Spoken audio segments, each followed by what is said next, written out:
السلام عليكم، يا رب تكونوا بخير. وحشتوني كتير كتير. يلا بينا النهارده هنعمل وصفة حلوة جدا، سهلة جدا، ممتعة جدا، وهتبقى فرق كبير بين اي كفتة بتعمليها. النهارده هنعمل كفتة دجاج بس بطريقة ممتازة وسهلة قوي. يلا نبدأ الطريقة والمكونات. بس قبل ما نبدأ، انا بشكركم جدا لدعمكم ليا، وبشكركم قوي على اسرتي الصغنونه. بس ان شاء الله هنكبر ببعض، وان شاء الله انفذ كل نفسكم فيه وكل اللي تتمنوه، ويا رب اكون عند حسن ظنكم. ويلا بينا نبدا مع بعض الكفته الجامده قوي دي. اول حاجه بيبقى عندي صدور او وراك، مفيش اي مشكله، بس اهم حاجه تكون عندي مفرومه.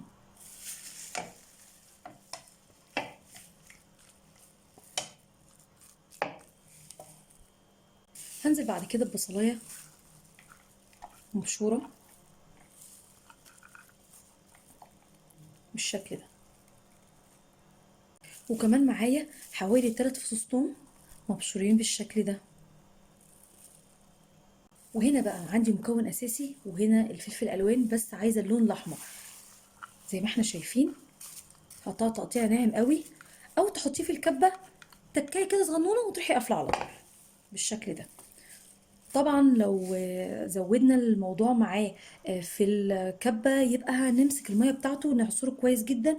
وانا خدت الفلفل وسبت الميه بره، هقول لكم هنعمل بيها ايه بالظبط. وعندي هنا بقدونس مفروم ناعم، ويا ريت اخد الورق بس. وهنا بقى هنزل بحوالي معلقتين كبار من البقسماط. انا كده خلصت كل المكونات البيزك بتاعتي. هبدا بقى انزل بالتوابل: كمون،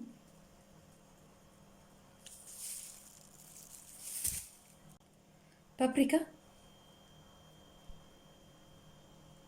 بتبقى لطيفه قوي البابريكا في الوصفه دي، فلفل اسمر، الملح بتاعي. طبعا انت بتظبطي الملح بتاعك وكل التوابل بتاعتي على قد المقدار اللي انت بتعمليه. طبعا لو عايزينها تبقى سبايسي ننزل بالشطه على طول. هنزل كده برشه بسيطه قوي من الشطه وبس. خلاص، ادي كل مكونات الكفته بتاعتي. بجد سهله جدا، سريعه جدا، ومميزه قوي قوي قوي في الطعم. جربيها وشوفي بنفسك واكتبي لي في الكومنتات. هبدا بقى دلوقتي امزج كل المكونات دي مع بعض كويس جدا. هنا بقى بعد ما خلطتها وعجنتها كويس جدا، شايفين الجمال؟ اظن اصلا شكلها يفتح نفسه وهي نايه، صدقوني. يلا بقى ندخل على الخطوه اللي بعد كده. مين فاكر بقى في اول الفيديو لما قلنا ان احنا هناخد عصرت الفلفل بتاعي الحلو الالوان الاحمر؟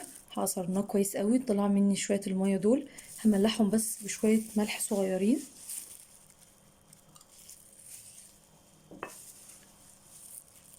وحاجه بسيطه من البابريكا. بس خلاص، هو ده اللي انا عاوزاه بالظبط. وندخل بقى على الخطوه اللي بعد كده.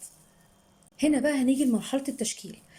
المرحله دي المرحله دي ممكن تستخدمي فيها خله تكون مدوره، خله خشب، او ممكن تستخدمي الستيكس اللي هي الخله خشب رفنعه 3 مع بعض. انا بصراحه بريح نفسي وعندي السيخ ده بستخدمه، هايل وممتاز جدا، وبيعمل لي فراغ حلو قوي في الكفته. هنبدا بقى نشكل مع بعض الكفته.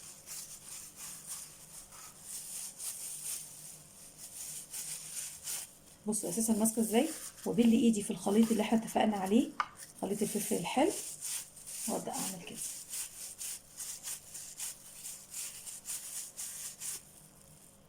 بصوا جمال، بصوا شكل اساسا الكفته شكلها يجنن ازاي. صدقوني، نفذوها وجربوها هتدعوا لي. نعمل واحده كمان.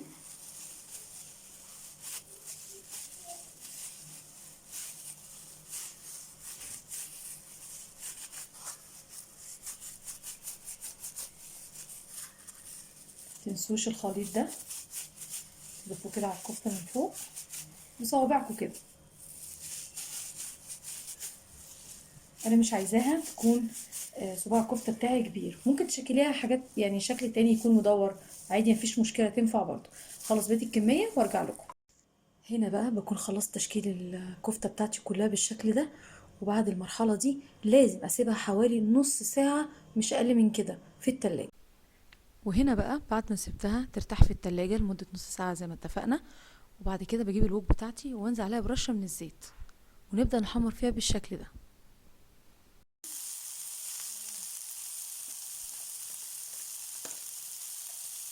وافضل اقلب فيها بالمنظر ده، ما اسيبهاش وامشي. هي ما بتاخدش وقت خالص، زي ما احنا شايفين بالشكل ده كده. خلص بقيه الكميه ونرجع نشوف شكلها بعد ما خلصنا. وهنا بقى بعد ما خلاص الطبق بتاعي بقى جاهز تماما، زي ما انتم شايفين الشكل عامل ازاي. بجد سهله جدا، مميزه قوي، وطعمها بقى ما اقولكوش. تعالوا بقى نشوف السوا والشكل اللي جوه.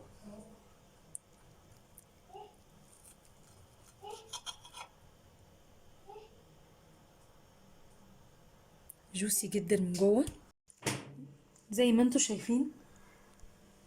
وشوفنا مع بعض الفيديو قد ايه الكفته دي سهله جدا، مميزه جدا، وهايله جدا جدا جدا، والطعم حكايه. جربوها مش هتندموا. لو اول مره تشوفوني يا ريت تدعموني بسبسكرايب ولايك وشير عشان يوصل كل جديد. باي باي.